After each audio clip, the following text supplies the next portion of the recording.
अस्सलामुअलैकुम, this is Mohit Izada in Washington, United States. America के सदर डोनाल्ड ट्रंप और इसराइल के वज़ीर-ए-आज़म बेंजामिन नेतन्याहू ने ईरान के ऊपर जो गैर कानूनी, गैर इंसानी जंग इम्पोज़ की हुई है, जिसे अमरीकी नाम देते हैं ऑपरेशन एपिक फ्यूरी, उसका अब 9वां दिन, 9th डे शुरू हो रहा है। और गुज़श्ता 24 घंटे में ईरान के एनर्जी और ऑयल इंफ्रास्ट्रक्चर को पहली दफ़ा टारगेट किया गया, जब तेहरान में एक बहुत बड़े ऑयल डिपो पे अमरीका और इसराइल ने एक जॉइंट स्ट्राइक्स की, जिसके नतीजे में धुआं और आसमान का रंग जो है वो तब्दील हो गया। इसके जवाब में Islamic revolutionary guard core IRGC ने इसराइल की हेफा की ऑयल रिफाइनरी को खैबर शिकन मिसाइल्स के जरिए टारगेट किया। ये जंग जो है, इसमें अभी तक तमाम तर एयर सुपरियॉरिटी और तमाम तर फौजी बढ़तरी के बावजूद अमेरिका के सदर डोनाल्ड ट्रंप, जो इसे अब एक्सकर्शन कहने लगे हैं, वो कह रहे हैं जंग ही नहीं है, ये एक्सकर्शन है। इसमें उन्हें उस किस्म की कामयाबी हासिल नहीं हो पा रही रजीम चेंज की, जिसकी उन्हें तलाश थी और जिसकी उन्हें बदस्तूर तलाश है। इसकी क्या वजह है? मैं आपको एक्सप्लेन करूंगा कि इसकी वजह ऑपरेशन मैडमैन है। अब ये लफ्ज़, ये टर्म इससे पहले आपने नहीं सुनी होगी, मुझे खासा शक है, लेकिन मैं आपको एक्सप्लेन करता हूं कि ऑपरेशन मैडमैन क्या था। गुज़िश्ता चंद घंटों में अमेरिका के बड़े अखबार न्यूयॉर्क टाइम्स में, जिसका मैं जब जिक्र करता हूं तो आप में से बहुत से लोगों को बहुत ज़्यादा तकलीफ होती है, उसमें एक बहुत ही इंटरेस्टिंग किस्म की स्टोरी छपी, जिसे 6 इंतहाई रिसोर्सफुल जो रिपोर्टर्स हैं, उन्होंने मिलके उसे स्टोरी को उन्होंने तरतीब किया या डेवलप किया। और उन्होंने कहा कि उनके सोर्सेज जो हैं वो हाईली प्लेस्ड ईरान के अंदर हैं, जीसीसी कंट्रीज में हैं, इसराइल में हैं और यूनाइटेड स्टेट्स के अंदर डिफरेंट लेवल्स के ऊपर इंटेलिजेंस के उनके सोर्सेज हैं, जो इन्हें बताते हैं कि इमाम अली खामेनाई जो हैं, उन्होंने उनको अंदाज़ा था कि डोनाल्ड ट्रंप ईरान के ऊपर हमला करेंगे, ये रुकेंगे नहीं इसराइल। और उन्होंने एक ऑपरेशन तरतीब दिया था, जिस ऑपरेशन का कोड नेम जो है वो आईआरजीसी ने ऑपरेशन मैडमैन रखा था, यानी पागल आदमी का ऑपरेशन या पागल आदमी का रास्ता रोकने का ऑपरेशन। क्योंकि उन्हें पता था कि बावजूद इसके कि जेनेवा के अंदर और ओमान के अंदर टॉक्स हो रही हैं, लेकिन ये टॉक्स महज बहलावा है, ये वक्त बाय कर रहे हैं, ये डेफिनेटली तौर पे इसराइल और अमेरिका ईरान के ऊपर हमला करेंगे और जंग इम्पोज करेंगे। और ये अंडरस्टूड था कि इसराइल और अमेरिका के पास हर किस्म की फौजी, बहरी और फ़ज़ाई बरतरी है, और ईरान के पास इस किस्म की कोई भी ट्रेडिशनल वॉर फाइटिंग कैपेबिलिटी नहीं है, जिससे कि वो इसराइल और अमेरिका को एक मौजू मुनासिब या सब्सटैंटिव तरीके से टारगेट कर सकता है। क्योंकि बहुत सा टारगेट उन्होंने किया भी है, जिसकी मैं आपको तफसीलात दूंगा, क्योंकि मैंने अभी सिर्फ चंद घंटे पहले ये देखा है कि जो आरिफ जान बेस था कुवैत के अंदर, वहाँ से अमेरिकन फोर्सेस जो हैं वहाँ पे उसको खाली कर दिया उन्होंने, वो उसको अब इस्तेमाल नहीं कर रहे। बहुत इंटरेस्टिंग डेवलपमेंट है ये, देखिए आपने शायद नहीं सुनी होगी कि ऑपरेशन जो बेस था कुवैत के अंदर आरिफ जान, उसे अमेरिकन फोर्सेस ने खाली कर दिया है, और वो उससे बहुत पीछे एक और नेवल बेस के ऊपर चले गए, जिसका नाम मेरे जहन में इस वक्त नहीं है। जिसकी वजह ये है कि वो ये समझते हैं कि कुवैत का जो बेस है आरिफ जान, वो महफूज नहीं रहा है, बिकॉज इसराइल, क्योंकि ईरानी जो है वो उनकी सर्वेलेंस की वजह से और उनके मसलसल हमलों की वजह से आरिफ जान बेस महफूज नहीं रहा है। इस किस्म की बहुत सी जो डॉट कनेक्टिंग की इंपॉर्टेंट छोटी छोटी खबरें होती हैं, वो हमें नहीं दी जाती, हम तक नहीं पहुंचती, बिकॉज वेस्टर्न मीडिया की एक बहुत ही केयरफुल, स्मार्ट तरीके से उसकी मैनेजमेंट हो रही है, जिसका मैं मजीद जिक्र करूंगा कि इसराइल, जैसे मैंने आपको पिछले वीलॉग में भी बताया था और अभी भी मैं अब जब जिक्र करूंगा तो उसका मजीद जिक्र जो है थोड़ा सा आ जाएगा। तो उन्होंने जब ऑपरेशन मैडमैन तो तरतीब दिया, जो आईआरजीसी ने एग्जीक्यूट करना था, तो ऑपरेशन मैडमैन जो है उसमें यह था कि आपने अमेरिका के जो अरब इत्तेहादी हैं, जीसीसी कंट्रीज, उनकी जो कॉस्ट्स हैं इस जंग के अंदर, बिकॉज ये अंडरस्टूड था कि इनकी मुनाफ्कत है, ये अमेरिका से मिले हुए हैं, अमेरिका से मिले हुए हैं, तो उन्होंने ईरान के खिलाफ अमेरिका को बेसिस दिए हुए हैं, इनके इसराइल से भी ताल्लुकात हैं, जैसे मुत्तहिदा अरब अमारात के हैं, और ऊपर ऊपर से वो ये कह रहे हैं कि हमारी सॉवरेनिटी वायोलेट हो रही है जब आपने अपने बेसिस दिए हैं, और आपके बेसिस से एक दूसरे बरादर मुस्लिम मुल्क के ऊपर ताबड़तोड़ हमले हो रहे हैं, जहां स्कूलों को, अस्पतालों को, सिविल इंफ्रास्ट्रक्चर को, सड़कों को, पुलिस को, एडमिनिस्ट्रेशन को टारगेट किया जा रहा है। तो आप कैसे ये कह सकते हैं कि हम इस जंग में एक न्यूट्रल फरीक हैं? ये तो बेसिक कॉमन सेंस जो एक स्कूल में पहली जमात के बच्चे को भी बताई जाती है, उसकी भी आप एक नफी यहाँ पे कर रहे हैं। तो बहरहाल अंडरस्टूड था कि ये इनके बगैर ईरान के ऊपर हमला नहीं हो सकता, और अगर इनकी वल्नरेबिलिटी को जो इन्होंने छुपा के रखी हुई है उसे एक्सपोज किया जाए, तो अमेरिका के ऊपर और इसराइल के ऊपर, खास करके अमेरिका के ऊपर प्रेशर होगा, क्योंकि अमेरिका ने और वेस्टर्न वर्ल्ड में ने इन इकोनॉमीज के अंदर बहुत सी इन्वेस्टमेंट कर रखी है, और एक इकोनॉमिक इंटरडिपेंडेंस जो है वो एग्जिस्ट करती है। सो ऑपरेशन मैडमैन में ये था कि आपने कॉस्ट्स को रेस करना है, ना सिर्फ ये कि आपने अमेरिकन बेसिस पे हमला करना है, जैसे मैंने आपको बताया कि जो बेस है आरिफ जान, उससे अमेरिकन को विड्रॉ करना पड़ गया है, बल्कि आपने एविएशन स्ट्रक्चर्स को, टूरिज्म स्ट्रक्चर्स को, होटलिंग को, ट्रैवलिंग को, फाइनेंस को, एनर्जी रिसोर्सेज को, एनर्जी की जो ट्रांजिट है उसे आपने टारगेट करना है। ये ज़हन में रखिए कि अभी तक जो सबसे बड़े वुल्नरेबल पॉइंट हैं, यानी पानी के जो सोर्सेज हैं, डिसैलिनेशन प्लांट्स हैं, फूड के जो रिजर्वॉयर्स हैं, और जो स्कूल्स और हॉस्पिटल्स हैं और बैंकिंग एंड फाइनेंस के इंस्टीट्यूशंस हैं, उन्हें टारगेट नहीं किया गया। जबकि ईरान के अंदर बैंकिंग फाइनेंशियल इंस्टीट्यूशंस को भी टारगेट किया गया है, वहाँ के oil depots and civil infrastructure को भी टारगेट किया गया है, पुलिस को भी टारगेट किया गया है, उनकी जितनी भी गवर्नेंस स्ट्रक्चर्स हैं, जैसे हमारे यहाँ डिप्टी कमिश्नर, असिस्टेंट कमिश्नर्स होते हैं, वहाँ जो एडमिनिस्ट्रेटर्स होते हैं, उनके भी दफातर को टारगेट किया गया। ईरान के ड्रोन्स ने, मिसाइल्स ने जीसीसी कंट्रीज में किसी भी इंतजामी ढांचे को जो कि वहाँ की हुकूमत की हो, जैसे अदालतें हैं, जैसे पुलिस ऑर्गेनाइजेशंस हैं, जैसे पुलिस के दफातर हैं, एडमिनिस्ट्रेटिव ऑफिसर्स हैं या बैंक्स हैं, उन्हें टारगेट नहीं किया। और यही वजह है कि जहां अभी सेंटकॉम ने जो लेटेस्ट अपनी रिपोर्ट सबमिट की है, जिसके अदाद शुमार मीडिया से शेयर किए गए हैं 7 मार्च के अख्ताम में, उनका क्लेम यह है कि अब तक वो 3,000 से ज़्यादा टारगेट्स को, 3,000 से ज़्यादा मुकामात को या पोजीशंस को, या ईरान के अंदर जो है इंस्टॉलेशंस उन्हें, वो 3,000 से ज़्यादा जगहों को टारगेट कर चुके हैं। और इसराइली डिफेंस फोर्सेस का कहना है कि 3,400 से ज़्यादा वो टारगेट्स कर चुके हैं, एक्सिक्यूट कर चुके हैं। इसका मतलब है कि दोनों ने तकरीबन 6,500 टारगेट जो है वो एक्सिक्यूट किए हैं।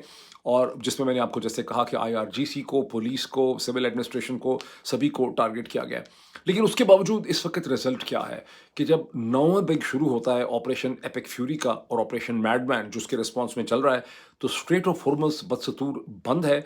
और 7 मार्च को एक और ऑयल टैंकर जिसका नाम प्रीमा या समथिंग था, जिसको आईआरजीसी ने मिसाइल्स के जरिए टारगेट किया, और आईआरजीसी ने उसके बारे में एक मैसेज इशू किया है गालिबन टेलीग्राम के ऊपर, जिसमें उन्होंने बताया कि ये जो टैंकर था, ये वार्निंग्स को इग्नोर करके जो दी गई थी, ये स्ट्रेट ऑफ हॉर्मुज़ में दाखिल होने की कोशिश कर रहा था। अब जहन में रखिए कि अमेरिका के ने 2 फैसले किए। अमेरिका के प्रेसिडेंट ने, एक उन्होंने कहा कि अमेरिकन नेवी जो है वो स्ट्रेट ऑफ हॉर्मुज़ के अंदर जो ऑयल टैंकर्स और कमर्शियल शिपिंग है उसे एस्कॉर्ट करेगी, जिस तरह से 1980 में ईरान और इराक की जंग के दरमियान में अमेरिकन जो नेवी है वो एस्कॉर्ट करती थी। लेकिन उस पर कोई प्रोग्रेस जो है वो नहीं हो सकी। ये जो पहला मेजर था, दूसरा मेजर भी मैं आपको एक्सप्लेन करता हूँ, जिसका ताल्लुक इंश्योरेंस के साथ है। बिकॉज जो प्रिंसिपल वजह बताई जाती है कि oil tankers and commercial shipping यहाँ से नहीं गुजर रही, उसकी वजह है कि लॉयड्स ऑफ लंदन और जो इंश्योरेंस कंपनीज और जो री इंश्योरर्स हैं, लंदन बेस्ड हैं, वो इसे री इंश्योरेंस ऑफर नहीं कर रहे, जिसकी वजह से जो बड़ी शिपिंग लाइन्स हैं जैसे मर्स्क है, जिस तरह से और बहुत सी कंपनीज हैं, वो यहाँ से गुजरना नहीं चाहती। तो वो भी मैं आपको एक्सप्लेन करता हूँ। लेकिन पहले मैं आपको एक्सप्लेन करूँ कि अमेरिकन नेवी एस्कॉर्ट क्यों नहीं कर पाई। प्रेसिडेंट डोनाल्ड ट्रंप ने कहा कि अमेरिकन नेवी एस्कॉर्ट करेगी, लेकिन जब अमेरिकन मीडिया ने पेंटागन से और नेवी से और सेंटकॉम से इसे समझना चाहा, तो उन्होंने प्राइवेटली तौर पे कहा कि हमारी ऐसी कोई प्रिपरेशन नहीं है। एक तो हमारे पास कोई अज़ाफ़ी एडिशनल शिप ही ऐसे नहीं है जिन्हें हम इस स्टेज के ऊपर इसके लिए दे सकें। दूसरा रीज़न यह है कि ईरान इराक की जंग के अंदर कोई डेडिकेटेड अटैक नहीं था उस वक्त। ये उसमें कोई मुसलमा या असूली तौर पे पॉलिसी नहीं थी किसी एक फरीक की, इराक की या ईरान की, कि हमने डेफिनेटली तौर पर शिपिंग को टारगेट करना है। वहाँ शिपिंग को ख़तरा ज़रूर था, लेकिन शिपिंग के बारे में कोई डिक्लेयर्ड पॉलिसी नहीं थी कि हमने उसे टारगेट करना है। तीसरी वजह एक बड़ी इंटरेस्टिंग टेक्निकल किस्म की है, वो ये है कि कहने में अपने नैरोस्ट पॉइंट पे स्ट्रेट ऑफ हॉर्मुज़ जो है, काश मैं इस वक्त आपको उसका नक्शा दिखा सकता, लेकिन पहले बहुत दफ़ा दिखाया मैंने आपको वीलॉग्स में, आपके तो ज़हन नशीन हो जाना चाहिए अब तक। तो स्ट्रेट ऑफ हॉर्मुज़ जो है वो कहने में अपने नैरोस्ट पॉइंट में सबसे तंग जगह के ऊपर 33 किलोमीटर चौड़ी है। लेकिन 33 किलोमीटर से आपको लगता है कि शायद कई शिप साइड बाय साइड गुजर सकते होंगे, लेकिन इन रियलिटी वो जो उसका पार्ट है, वो जो उसका हिस्सा है जिसमें से शिप गुजर सकते हैं, वो सिर्फ 3 किलोमीटर चौड़ा है। बिकॉज बाकी सारा जो है वो शैलो है और शिप्स वहां से नहीं गुजरते। अब 3 किलोमीटर के एरिया के अंदर शिप का गुजरना एक स्ट्रेट लाइन में, उसके एस्कॉर्ट शिप का होना उन्हें बहुत ज़्यादा वुलनरेबल बना देता है। इसीलिए आईआरजीसी का ये कहना है कि हम वेट कर रहे हैं अमेरिकन एस्कॉर्ट शिप्स का। अमेरिकन नेवी का और अमेरिकन एयरफोर्स का जवाब ये है कि वो ये कहते हैं कि हमने सारा का सारा जो कोस्टल एरिया है ईरान का, जो बंदर अब्बास की पोर्ट है, ये जितना भी एरिया जहाँ से आईआरजीसी अपने मिसाइल लॉन्चर्स के ज़रिए या अपने ट्रक बेस्ड ड्रोन जो शायद हैं उसके ज़रिए शिपिंग को निशाना बना सकते हैं, हमने उससे आईआरजीसी से साफ़ करना है। मेरे वैसे ज़हन में एक बहुत बड़ा खदशा है कि जब ये जंग ख़त्म होगी तो एक अमेरिकन या इसराइली डिमांड ये भी हो सकती है कि कमर्शियल शिपिंग को चूँकि आईआरजीसी टारगेट करती रही, यहाँ पर स्ट्रेट ऑफ हॉर्मस से, तो अब स्ट्रेट ऑफ हॉर्मस के ऊपर भी एक अमेरिकन बेस होगा, ताकि फ्यूचर में इस किस्म के मेरे अपने जहन से ये खतरा निकल रहा है, और आई एम श्योर कि इसके ऊपर थिंकिंग हो रही होगी। मैंने बाज़ डिप्लोमेट से बात की है, वो समझते हैं कि इस किस्म की थिंकिंग जो है वो हो रही है। अभी तक किसी ने कहा नहीं है वैसे, लेकिन ये आप मेरे ऊपर ये इल्ज़ाम ना लगा दें कि मेरे जहन से चीज़ निकली है तो उसको अमेरिकन या इसराइलीज़ ने जो है उसको अडॉप्ट कर लिया है। ज़ाहिर है कि इस किस्म की थिंकिंग हो रही है, बिकॉज जब एक वल्नरेबिलिटी सामने आई है तो इसके बारे में सोच भी हो, अभी तक ऐसे कुछ हो नहीं सका। दूसरी चीज़ ये है कि अमेरिका के प्रेसिडेंट ने कहा कि हम इंश्योरेंस ऑफर करेंगे। फिर एक डेवलपमेंटल एजेंसी ने 2 दिन पहले ये कह दिया कि हम शिपिंग लाइंस को $20 बिलियन तक की इंश्योरेंस ऑफर करेंगे यहाँ से गुजरने के लिए, हमसे उसके हवाले से रब्ता किया जाए।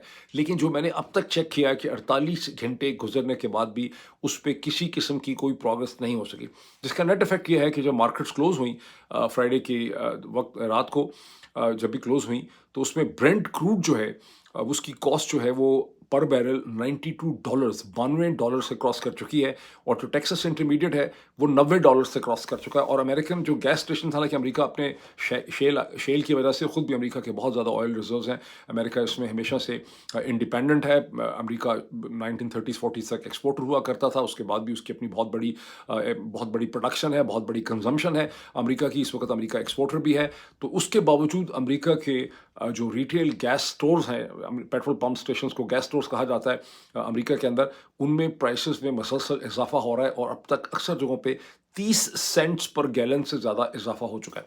लेकिन ये ऑन एन एवरेज है जो अखबारों में आती है, बिकॉज ये बहुत मिसलीडिंग है। मैंने इस मुल्क में, आपको पता होगा, मैं मसलसल नशरी करता रहा हूँ अपनी ट्रैवलिंग। मैंने तकरीबन 3 दफ़ा अमेरिका में मुख्तलिफ रीजन्स को मैंने ट्रैवल किया है, टूवर्ड्स नॉर्थ, टूवर्ड्स साउथ, और फिर मैंने वाशिंगटन से LA, लॉस एंजल्स तक, लॉस एंजल्स टू बैक मैंने गाड़ी में सफ़र किया था बहुत महीने पहले, बैक टू DC। तो ज़ाहिर है कि हर जगह मैंने गैस लिया। अमेरिका में तो 2 किलोमीटर के फासले पे भी गैस की प्राइसेस डिफरेंट है। कहीं आपको गैस, उस ज़माने में जब जंग नहीं हो रही थी, तो अगर मैं DC के करीब गैस $3.5 की या $4.25 की खरीद रहा था, तो मुझे किसी और स्टेट में जब दाखिल होते हैं तो वहाँ गैस आपको $5 की भी मिलती है। मैंने $6 की भी, तकरीबन $60 की भी गैस साउथ में कैलिफोर्निया के करीब मैंने गैस खरीदी है, और मैंने सस्ती $2 $2.5 या $2.25 का भी पर गैलन गैस जो है वो मैंने खरीदा है।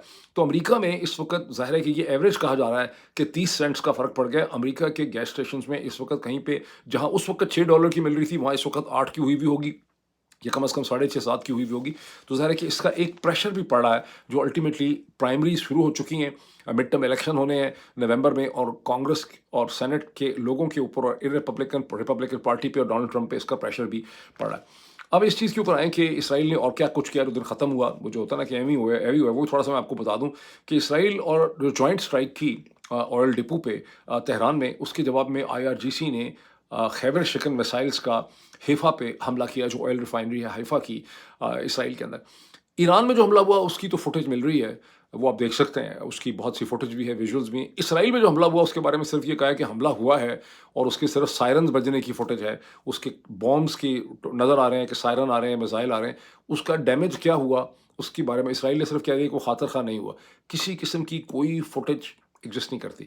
सो इस वक्त जो मिलिट्री सेंसर है इसराइल के अंदर वो इतना मुकम्मल है, और मैंने पिछले व्लॉग में आपको एक्सप्लेन किया था कि कैसे दुनिया की जो सैटेलाइट इमेजरी कंपनीज हैं, जैसे प्लैनेट है, मैक्सर जिसका नाम अब गलबन वेंटॉर या समथिंग है, वो सिरे से कोई सैटेलाइट, उन्होंने 2 या 3 मार्च के बाद से सैटेलाइट इमेजरी इशू करनी ही दुनिया की मीडिया को बंद कर दी है। वो सिर्फ अमेरिकन या इसराइली फोर्सेस को वो सैटेलाइट इमेजरी जो है वो अवेलेबल है।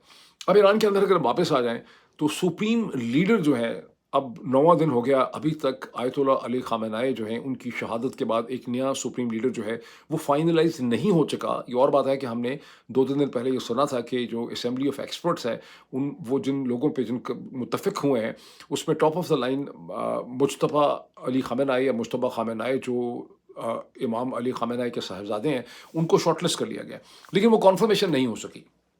अभी इसी गुज़िश्ता 24 घंटों में 7 मार्च को मुज़फ़्फ़र अली ग़ालिबन एक मेंबर हैं असेंबली ऑफ एक्सपर्ट्स के, जिन्होंने कहा है कि अगले 24 घंटे में, यानी जो संडे है या ज़्यादा से ज़्यादा मंडे है, इसके अंदर असेंबली ऑफ एक्सपर्ट्स की एक फ़ाइनल मीटिंग होगी। जो लास्ट मीटिंग कुछ वर्चुअल हुई भी थी, और कुछ पे इसराइली एयरफोर्स मसलसल उसको खबर मिलती है, वो उन बिल्डिंग्स पे हमला करती है जहाँ उन्हें शक होता है कि यहाँ मीटिंग होगी। तो मीटिंग जो है वो नहीं हो सकी। लेकिन उसके बारे में एक इंटरेस्टिंग खबर ये भी है कि 14 जो मेंबरान हैं असेंबली ऑफ एक्सपर्ट्स के, वो डिसेंटिंग थे, उन्होंने बायकॉट किया था जो आखिरी मीटिंग हुई, जो वर्चुअल मीटिंग हुई, اور ان کے ریزنز دو تھے. انہوں نے کہا کہ ایک تو انہیں یہ بات پسند نہیں ہے کہ IRGC جو ہے وہ انہیں پریشرائز کر رہی ہے امام مجتبیٰ خامنہ کو سلیکٹ کرنے کے لیے، فائنلائز کرنے کے لیے. اور ان کا اعتراض کیا ہے؟ ان کا اعتراض یہ ہے کہ امام علی خامنہ خود ان نامینیشن کے خلاف تھے، بیکاز وہ اس کو ہیریڈیٹری اور وراثت سمجھتے تھے. یہ بات اگر صحیح ہے تو یہ ایک انٹرسٹنگ انٹلیکچوئل ڈبیٹ ہے، یہ وہی آرگومنٹ ہے، وہی دلیل ہے، جہاں سے وہی بحث ہے جہاں سے 7ویں صدی میں شیعہ سنی ڈویژن کا بنیادی طور پہ آغاز ہوا تھا. اب یہ نہیں پتا کہ یہ جو 14 ممبر ہیں اسمبلی آف ایکسپرٹس کے، یہ ان کی انٹلیکچوئل پوزیشن ہے جینون، یا ان کے پیچھے بھی کوئی ہے. بیکاز امریکہ کے صدر ڈونلڈ ٹرمپ نے اعلان کر رکھا ہے کہ مجتبیٰ خاتمہ جو مجتبیٰ خامنہ ہیں وہ کسی بھی طرح سے ایکسیپٹیبل نہیں ہے، قابل قبول نہیں ہے. اور اسرائیل کے ڈیفنس منسٹر، اسرائیل کیٹس ان کا نام ہے، انہوں نے کہہ رکھا ہے کہ جیسے ہی وہ منتخب ہوں گے وہ ہمارے لیے ایک ٹارگٹ ہوں گے، لیجیٹیمیٹ ٹارگٹ ہوں گے. اب یہ پتہ نہیں کہ ٹارگٹ صرف مجتبیٰ خامنہ ہی ہوں گے یا کوئی بھی، اگر assembly of experts Donald Trump کی مرضی کے بغیر کسی کو الیکٹ کرتی ہے تو وہ ایک ڈیو ٹارگٹ ہوگا. بیکاز امریکہ کے صدر یہ بھی کہہ رہے ہیں کہ جو نیا لیڈر بنے گا، سپریم لیڈر، یہ ویسے تو اب یہ اس سے زیادہ عجیب و غریب کیا چیز ہو سکتی ہے کہ امریکہ کے صدر کہہ رہے ہیں کہ میری مرضی سے میرا بھی اس میں ووٹ ہونا چاہیے، میری بھی اس میں ول ہونی چاہیے. یعنی ایران کا ایک پورا انسٹیٹیوشنل میکینزم ہے 50 برس کا کہ انہوں نے اپنا سپریم لیڈر کیسے الیکٹ کرنا ہے. لیکن امریکہ کا صدر جس کے خلاف امام خامنہ نے آپریشن میڈ مین کا آغاز کیا، وہ یہ کہتا ہے، اس کی ڈیمانڈ پبلکلی ہے کہ مجھے ان کا جو نیا سپریم لیڈر ہے اس کے اندر میری بھی سے ہونی چاہیے. یہ میں اپنے سے گھڑ نہیں رہا، یہ اس وقت دنیا کے ہر اخبار کے اندر آپ اس چیز کو دیکھ سکتے ہیں. اور پھر مجھے بتائیں کہ ڈونلڈ ٹرمپ کی اسٹیٹ آف مائنڈ جو ہے وہ کس قسم کی ہے. اس وقت کرنٹلی 3 لوگوں کی ایک کمیٹی ہے، انٹرم کاؤنسل ہے، جو ایک انسٹیٹیوشنل میکینزم ہے، جسے کرنٹ پریزیڈنٹ مسعود پزشکیاں اسے لیڈ کر رہے ہیں. ان کے ساتھ چیف جسٹس ہیں غلام حسین محسنی، اور ان کے ساتھ ہیں آیت اللہ علی رضا عارفی. اور آیت اللہ علی رضا عارفی خود بھی ایک پوٹینشیل کینڈیڈیٹ ہیں. اب اس کا پیراڈاکس اب دیکھیں کہ جو بھی اس پوزیشن میں فائنلی سلیکٹ یعنی ایلیویٹ ہوگا، اس کی زندگی کو خطرہ ہوگا. مجھے نہیں پتا کہ کتنی دفعہ ایسا ہوتا ہے کہ کوئی ٹاپ پوزیشن کے لیے آپ الیکٹ یا فائنلائز یا سلیکٹ ہوتے ہیں اور آپ کے پتہ ہوتا ہے آپ کو کانسٹیٹیوشنلی طور پہ کہ اگر آپ اس کے لیے سلیکٹ ہو جائیں گے تو آپ کی زندگی کو خطرہ ہوگا. اور اسرائیلی ڈیفنس فورسز اور اسرائیلی ایئر فورس کی طرح کی ایک خوفناک چیز جو ہے، اور جو ایکسپرٹیز بھی رکھتی ہے اسیسینیشنز کرنے میں، وہ آپ کے پیچھے پڑی ہوئی ہوگی. اس سے آپ اندازہ لگا سکتے ہیں کہ اس وقت ورلڈ آرڈر اسٹروک ڈس آرڈر جو ہے وہ کس لیول پہ جا چکا ہے. ہر وہ ایتھیکل، مورل، اخلاقی چیز جو اسکول کا بچہ اسکول میں پڑھے، مدرسے میں پڑھے، کالج میں پڑھے، یونیورسٹی میں پڑھے، جو یونائٹڈ نیشن کا قانون ہو، جو دنیا بھر کی عدالتوں کا قانون ہو، اس کی کھلم کھلا اس وقت ڈونلڈ ٹرمپ کا ڈس آرڈر پیراڈائم جو ہے وہ کر رہا ہے. میں سوچ رہا تھا کہ اگر چیف جسٹس یحییٰ آفریدی کے پاس اس قسم کی چوائس ہو کہ میں نے چیف جسٹس بننا ہے، لیکن اس قسم کا بھی خطرہ ہے یا مجھے افغان طالبان کی تھریٹ ہے، تو کیا وہ بننا چاہیں گے؟ بہرحال موونگ فارورڈ، جو آپریشن میڈ مین کا سینٹرل کیریکٹر اور ہیرو ہے پوری دنیا کا، امریکہ کے صدر ڈونلڈ ٹرمپ ہے. وہ کہاں تھے 7 مارچ کو؟ وہ ڈوور کا ایک ایئرپورٹ ہے ڈیلاویئر میں، وہاں پہ موجود تھے، جہاں 6 جو امریکن سروس مین سولجرز جو ہیں وہ مارے گئے کویت کے اندر یا GCC کنٹریز میں. ان کی ڈیڈ باڈیز وہاں ریسیو ہوئیں. وہاں پہ ڈونلڈ ٹرمپ نے اسکول کے بچوں کی طرح ان کو اس طرح سے سلوٹ کیا، اور وہ دیکھ کے مجھے لگ رہا تھا کہ ڈونلڈ ٹرمپ اپنے آپ کو کم از کم یقین دلانا چاہ رہے ہیں کہ یہ امریکہ کی خاطر جو ہیں یہ مارے گئے ہیں، امریکہ کی راہ میں یہ شہید ہو گئے ہیں، یہ مارٹرز ہیں. اس لیے میں نے آپ کو کہا تھا کہ لفظ مارٹر جو ہے اس کی بڑی کونوٹیشنز ہیں، اس کو آپ آسانی سے استعمال نہیں کر سکتے. مطلب آسانی سے کوئی بھی امریکن یہ دیکھ سکتا ہے کہ وہ امریکن سولجرز جنہوں نے سیکنڈ ورلڈ وار میں جان دی یا فرسٹ ورلڈ وار میں جان دی، جب اس کاز میں امریکی بلیو کرتے تھے تو وہ شہید تھے. آج ایک ایسے کاز میں امریکن سولجرز جو ہیں وہ جاں بحق ہو رہے ہیں، مارے جا رہے ہیں، ہلاک ہو رہے ہیں، جس کے اندر 20% یا 20% سے بھی کم امریکنز جو ہیں وہ سمجھتے ہیں کہ یہ جائز جنگ ہے. تو جو جائزیت یا جائز ہونا ہے کسی کانفلکٹ کا، وہ بھی ایک امپورٹنٹ پوائنٹ ہوتا ہے. بہرحال ٹرمپ نے اسی 24 گھنٹے میں اپنی فتح بھی ڈکلیئر کی. انہوں نے یہ کم از کم کوشش کی جب انہوں نے ریئیکٹ کیا کہ اس ایران کے صدر مسعود پزشکیاں نے جو اپالوجی آفر کی ہے GCC کنٹریز کو، وہ انہوں نے خالی سمپل اپالوجی آفر نہیں کی. انہوں نے کہا کہ ہمیں حملے کرنے پڑے، ہمیں اس پہ ہم نادم ہیں، ہمیں افسوس ہے اس چیز کا، لیکن ساتھ ہی انہوں نے یہ بھی کہا کہ ایران ان ملکوں پہ حملے نہیں کرے گا جن ملکوں سے ایران کے اوپر حملے نہیں ہوں گے. میں سمجھتا ہوں کہ اس کو اپالوجی کہا بھی نہیں جا سکتا. یہ تو انہوں نے ایک طرح سے کنڈیشنل ایک پولیٹیکل پیراڈائم انہوں نے آفر کیا GCC کنٹریز کو. बहरहाल डोनाल्ड ट्रंप ने इसको अपनी फ़तह जो है वो करार दिया। उन्होंने कहा कि मेरी ये कामयाबी है कि उन्हें इस किस्म की चीज़ करनी पड़ी है। लेकिन इसके बावजूद जो मसूद पेज़ेश्कियान ने किया, आईआरजीसी जो है, उनके अटैक्स जो हैं वो जीसीसी में रहे मुख्तलिफ जगहों पे। और गुज़िश्ता 24 घंटों में उन्होंने दुबई एयरपोर्ट को भी एक बार फिर टारगेट किया, बहरीन में जहाँ पर फिफ्थ फ्लीट है अमेरिका का, उसको भी टारगेट किया। और मैं आपको पहले बता चुका हूँ कि आरिफ जान जो बेस है कुवैत के अंदर, उसे अमेरिकन फोर्सेस ने वैकेट कर दिया, उससे पीछे वो हट गए क्योंकि उसको अपने लिए खतरनाक समझते हैं। इसका मतलब है कि हमले आईआरजीसी के वहाँ पर भी जारी हैं। अब एक न्यूज़ आइटम ये भी है कि 3 कम से कम जीसीसी कंट्रीज़ ऐसे हैं, सऊदी अरेबिया, कतर और कुवैत, जिन्होंने अमरीकी फ़ौजों को अपने बेसेस इस्तेमाल करने से मना कर दिया। लेकिन इसकी कोई कन्फर्मेशन नहीं है। जो चीज़ मैंने देखी है वो ये है कि एक इंटरनल डिबेट हो रही है कि अमेरिका को बेसेस इस्तेमाल नहीं करने देते, और अमेरिका बेसेस यूज़ करता है तो सॉवरेनिटी का इश्यू है कि उनकी सॉवरेनिटी वायलेट हो रही है। लेकिन पब्लिकली वो कह रहे हैं कि बेसेस यूज़ नहीं करने चाहिए। और दूसरी तरफ अगर बेसेस यूज़ होते हैं तो फिर ईरान के हमलों का खतरा है। अब आए एक बहुत इंटरेस्टिंग क्वेश्चन की तरफ, वो ये है कि जो कुछ डोनाल्ड ट्रंप स्टेज के ऊपर कहते हैं उसमें कितना कोई दुनिया में ट्रस्ट कर सकता है। जिस तरह से जनेवा के सेकंड टाइम ये हुआ है गुज़िश्ता 1 बरस में, 9 महीने के अंदर, कि जनेवा में टॉक्स हो रही हैं अमेरिका और ईरान के दरमियान में, और टॉक्स के दरमियान में अमेरिका ने तैयारी करके, डोनाल्ड ट्रंप ने, प्रेसिडेंट ने ऑर्डर कर दिए हमले करने ईरान के ऊपर। तो अमेरिका के प्रेसिडेंट की किस बात के ऊपर अब दुनिया जो है वो ट्रस्ट कर सकती है? क्योंकि ट्रंप ने एयरफोर्स वन पे, जब मेरा ख्याल है वो डोवर जा रहे थे, तो रिपोर्टर्स के साथ बात करते हुए उनसे सवाल पूछा गया कुर्दिश के हवाले से कि कुर्द्स को, क्योंकि अमेरिका के हर अखबार में बात छप रही है कि कुर्द्स को मोबिलाइज किया जा रहा है इराक से ईरान के अंदर एंटर करने के लिए और वहाँ पर एक इंसर्जेंसी पैदा करने के लिए। तो डोनाल्ड ट्रंप ने कहा कि नहीं नहीं, ये गलत है। कुर्द अच्छे लोग हैं, बेचारे शरीफ लोग हैं, हम उनको नुकसान नहीं पहुंचाना चाहते, और हम उनको बिल्कुल भी इस्तेमाल करने का नहीं सोच रहे। अब ये जो कॉन्वर्जेशन हुई है डोनाल्ड ट्रंप की, इससे पहले तुर्की के फॉरेन मिनिस्टर हकान फिद्दान की अमेरिका के सेक्रेटरी स्टेट मार्को रूबियो, जो अमेरिका के वजीर खारजा हैं, उनसे इस हवाले से बात हुई, जिसका उन्होंने उसके जो पॉइंट्स हैं उन्होंने खुद हकान फिद्दान ने इशू कर दिए हैं। हकान फिद्दान से हमें पता चला है कि उन्होंने कहा कि मार्को रूबियो को कि ईरान के अंदर सिविल वॉर करवाने की जो कोशिशें हैं ये इंतहाई खतरनाक हैं, ये तुर्की के इंटरेस्ट के खिलाफ हैं, तुर्की इसकी मुखालफत करता है, तुर्की की इस पर पोजिशन होगी, तुर्की इसको रेजिस्ट करेगा। और उन्होंने कहा कि अमेरिका को ये नहीं करना चाहिए, जिस पे according to Hakan Fidan Marco Rubio ने कहा कि हम ये बिल्कुल भी नहीं कर रहे हैं, और हमें वैसे शक है कि इसराइल कर रहा है। उन्होंने इसराइल के ऊपर इसको फेंक दिया। अब लोग मुझे कहते हैं कि जी आप न्यूयॉर्क टाइम्स पे बहुत ज़्यादा रिलाई करते हैं। अकॉर्डिंग टू न्यूयॉर्क टाइम्स, अमरीकी हुकाम ऊपर से तो ये कह रहे हैं कि हम कुछ नहीं कर रहे, लेकिन न्यूयॉर्क टाइम्स ये कह रहा है कि कह तो ये रहे हैं लेकिन झूठ बोल रहे हैं, क्योंकि मोसाद और CIA, according to New York Times, उन्होंने एक लश्कर इकट्ठा किया हुआ है इस वक्त ईरान और ईरान के बॉर्डर पे, जिसको फंडिंग की जा रही है, जिसको स्मॉल वेपन्स जो हैं वो दिए हैं दोनों साइड्स ने, उसको खर्चा भी दिया जा रहा है, उसको डायरेक्शन भी दी जा रही है। और ये तकरीबन 1 साल से ये प्लान बना हुआ था, और जंग शुरू होने से 6 दिन पहले से ईरान के बॉर्डर एरियाज़ में आईआरजीसी के ऊपर और पुलिस स्टेशन के ऊपर बॉम्बिंग की गई है इस लश्कर की एंट्री के लिए। ताहम ईरान को पता था इसका शुरू से, ये भी एक ऑपरेशन मैडमैन का हिस्सा था उनके। उन्होंने इसके हवाले से बहुत सी डिप्लोमेसी और डिप्लोमेटिक इंगेजमेंट की है, एक तरफ कुर्दों के साथ, दूसरी तरफ इराकी गवर्नमेंट के साथ, जिसके नतीजे में इराक की गवर्नमेंट ने एक formal agreement of neutrality sign किया है 6 मार्च 2026 को। किसके साथ उन्होंने साइन किया है? कुर्दिस्तान की जो रीजनल गवर्नमेंट है, जिसे हेड करते हैं उनके प्रेसिडेंट हैं नौशरमा बरजानी। नौशरमा बरजानी और इराक के जो प्राइम मिनिस्टर है शिया अल सुडानी, उनके दरमियान में ये एग्रीमेंट ऑफ न्यूट्रलिटी साइन हुआ है, जो कहता है कि कुर्दिश स्पेस को ईरान के खिलाफ और किसी भी थर्ड पार्टी के खिलाफ इस्तेमाल नहीं किया जाएगा, वो इस कॉन्फ्लिक्ट में न्यूट्रल रहेंगे।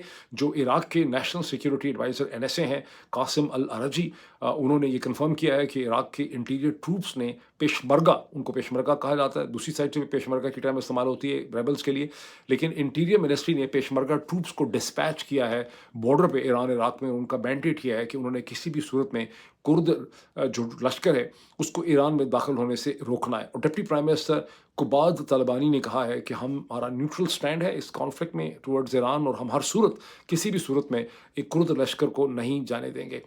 अब ईरान की आर्मी ने और आईआरजीसी ने भी वार्न किया है कि अगर कोई ऐसा लश्कर दाखिल होगा तो वो बड़ा सख्त इसको रिस्पॉन्ड करेंगे। ओवरऑल जो रेटर्स की एएफपी के अंदर स्टोरीज छप रही हैं, उसे देख के लगता है इस एनालिसिस से कि ओवरवेलमिंग कुर्द्स जो हैं वो इसराइल के इस इनिशिएटिव को रद्द करते हैं। कुर्दों का कहना यह है कि ईरान उनसे सिंपैथेटिक रहा। जब सद्दाम हुसैन ने उन्हें टारगेट किया था, ईरान ने कभी भी उनको इस तरह से टारगेट नहीं किया।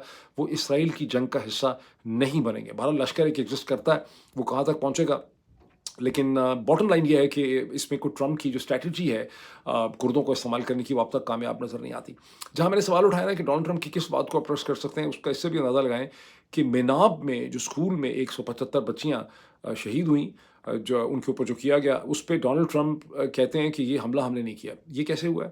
یہ کیسے یہ چیز انہوں نے کہی ہے؟ یہ اس لیے کہ سوال پوچھا رپورٹرز نے کہ جو امریکی ذرائع ابلاغ ہیں، جس میں نیو یارک ٹائمز ہے، اس میں CNN ہے، اس میں AP ہے، AFP ہے، اس کے اندر یہ سارے ہیں، روئٹرز کی اسٹوری ہے، وہ کہتے ہیں کہ امریکن انٹیلیجنس نے یہ ڈٹرمن کیا ہے کہ یہ حملے امریکن مسٹیک سے ہوئے ہیں. تو جب یہ سوال پیٹ ہیگسیت سے پوچھا گیا ایز سیکرٹری ڈیفینس، انہوں نے کہا کہ ہم ابھی اس کو انویسٹیگیٹ کر رہے ہیں، ہمیں دیکھ رہے ہیں. ابھی ان کی بات مکمل نہیں ہوئی تھی تو امریکہ کے صدر نے وہاں رپورٹرز کو کہا کہ نہیں نہیں، اس کو نہیں پتہ، یہ ایران کی اپنی غلطی ہوئی ہوگی. انہوں نے کہا کیونکہ ان کے مسلس بڑے انیکوریٹ ہیں، ان کی غلطی کے نتیجے میں ایسا ہوا ہوگا، وہی سویلین پاپولیشنس کو ٹارگٹ کرتے ہیں، ہم ایسا نہیں کر سکتے.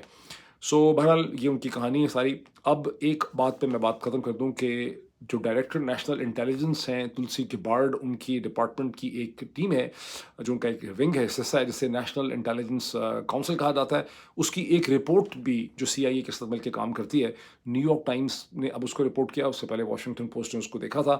وہ یہ رپورٹ کہتی ہے کہ امریکن گورنمنٹ کو یہ بتایا گیا according to national intelligence council کہ ملٹری انویژن بھی اگر آپ کریں گے تو اس سے بھی ایران کی جو رجیم ہے، یہ گورنمنٹ ہے، وہ اتنی ڈیپلی انٹرنچ ہے، اس کا ایک سسٹم ہے انسٹیٹیوشنل، وہ کولیپس نہیں کرے گی. یہ ان کو ایڈوائز کیا گیا. اس کا کیا مطلب ہے کہ اب ڈونلڈ ٹرمپ کیا کریں گے؟ اس کا مطلب یہ ہے کہ یہ حملے تو انٹینسیفائی کر دیے گئے ہیں گزشتہ 24 گھنٹے میں. ڈونلڈ ٹرمپ کو اس کرائسس میں سے نکلنے کے لیے جو انہوں نے خود پیدا کیا ہے، انہیں ایک کچھ چاہیے تاکہ وہ ڈکلیئر کریں کہ میرے مقاصد حاصل ہو چکے ہیں، میں نے یہ بھی مار دیا، میں نے یہ بھی مار دیا، میں نے اس ایران کو ڈیگریڈ کر دیا ہے، ملٹری کو، ایئر فورس کو، نیوی کو، تمام چیزوں کو میں کر چکا ہوں، ہمارے مقصد حاصل ہو چکے ہیں. مگر اس کے باوجود ان کو کچھ ایسا چاہیے جو اب تک ایران ان کو دے نہیں رہا، تاکہ وہ وکٹری ڈکلیئر کر سکیں. ابھی اتنا ہی، پھر آپ سے ملاقات ہوتی ہے.